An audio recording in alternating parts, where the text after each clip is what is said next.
was founded by David Rockefeller and Zbigniew Brzezinski in July 1973, and is composed of approximately 325 elites in business, banking, and politics. The Trilateral Commission is propagated as being an economic cooperation between America, Europe, and Japan, but in reality is another secretive society and organization, this one specializing in creating the trilateral economic interdependence necessary to bring in the New World Order system of world currency and world governance. They are setting up the framework and power structure necessary for these multinational banks and corporations to assume total control, dominating the world's populations, governments, and economies. Alex Christopher wrote, "The Trilateral Commission is an international organization founded by David Rockefeller, who also had a part in the founding of the Council on Foreign Relations, and who is chairman of the board. The Trilateral Commission is the Illuminati's attempt to unite Western Europe's common market, Japan, Canada, and the United States into an economic and political confederacy. What they couldn't do through the political side of the Illuminati, Council on Foreign Relations, they are now trying through the economic approach." Anthony Sutton wrote, "The Trilateral Commission was founded by the persistent maneuvering of David Rockefeller and Zbigniew Brzezinski. Rockefeller, then chairman of the ultra-powerful Chase Manhattan Bank, a director of many major multinational corporations and endowment funds, has long been a central figure in the mysterious Council on Foreign Relations. Brzezinski, a brilliant prognosticator of one-world idealism, has been a professor at Columbia University and the author of several books that have served as policy guidelines for the CFR. Brzezinski served as the Trilateral Commission's executive director from its inception in 1973 until late 1976, when he was appointed by President Carter as Assistant to the President for National Security Affairs. Some notable members of the Trilateral Commission include George Bush, Dick and Lynn Cheney, Bill Clinton, Al Gore, Jimmy Carter, Walter Mondale, David Rockefeller, Zbigniew Brzezinski, Henry Kissinger, David Gergen, Richard Holbrooke, Madeleine Albright, Robert McNamara, Paul Volcker, Alan Greenspan, and Paul Wolfowitz. U.S. Senators Dianne Feinstein, Robert Taft Jr., Charles Robb, William Cohen, and John Glenn. Congressmen, ambassadors, secretaries of Treasury, State, and many other political figures are trilateralists. There are also many banking institutions represented at trilateral meetings, including the European Central Bank, World Bank, IMF, the Federal Reserve, Chase Morgan, Citibank, Bank of America, Bank One, Bank of Tokyo, Bank of Japan, and more.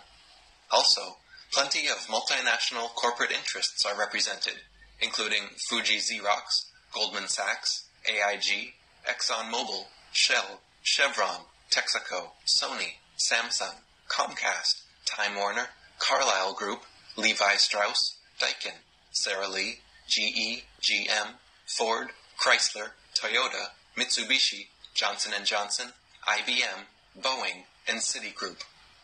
Laurie Strand wrote, "Many of the original members of the Trilateral Commission are now in positions of power where they are able to implement policy recommendations of the Commission. Recommendations that they themselves prepared on behalf of the Commission. It is for this reason that the Commission has acquired a reputation for being the shadow government of the West.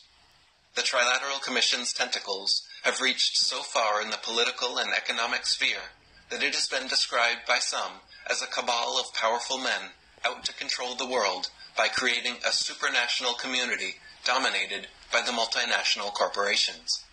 Senator Barry Goldwater wrote, "David Rockefeller's newest international cabal, the Trilateral Commission, is intended to be the vehicle for multinational consolidation of the commercial and banking interests by seizing control of the political government of the United States.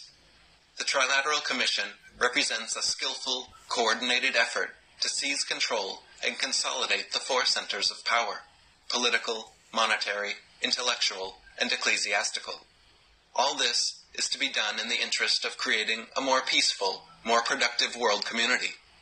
What the Trilateralists truly intend is the creation of a worldwide economic power superior to the political governments of the nation-states involved. They believe the abundant materialism they propose to create will overwhelm existing differences. As managers and creators of the system, they will rule the future.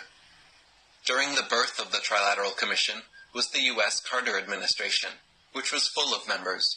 President Jimmy Carter and Vice President Walter Mondale were Trilateralists. Carter's Secretaries of State, Defense, and Treasury, Vance Brown and Blumenthal, were all members. Carter's National Security Advisor, Zbigniew Brzezinski, co-founded the commission, and on top of that, Carter placed 26 other members into senior administrative positions. Brzezinski wrote of the commission in his book Power and Principle, saying, "Contrary to the myth, the Trilateral Commission is not a conspiracy designed to dominate the world, but genuinely strives to engage Americans, Western Europeans, and Japanese in a common endeavor to shape a more cooperative world." In the same book, he wrote, all the key foreign policy makers of the Carter administration had previously served in the Trilateral Commission. The next president, Ronald Reagan, was not a trilateral member, but his vice president George Bush was, and so were many men in his administration. After Reagan was 8 years of Bush the trilateralist, then 8 years of Clinton the trilateralist, both of whom appointed dozens of other members to high-level positions. Bush Jr. is not a member, but his father is, his Vice President Cheney is, and he has appointed members to his cabinet.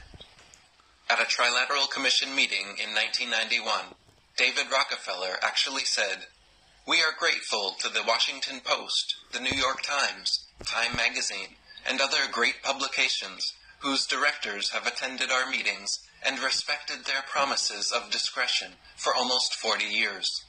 It would have been impossible for us to develop our plan for the world if we had been subject to the bright lights of publicity during those years. But the work is now much more sophisticated and prepared to march towards a world government.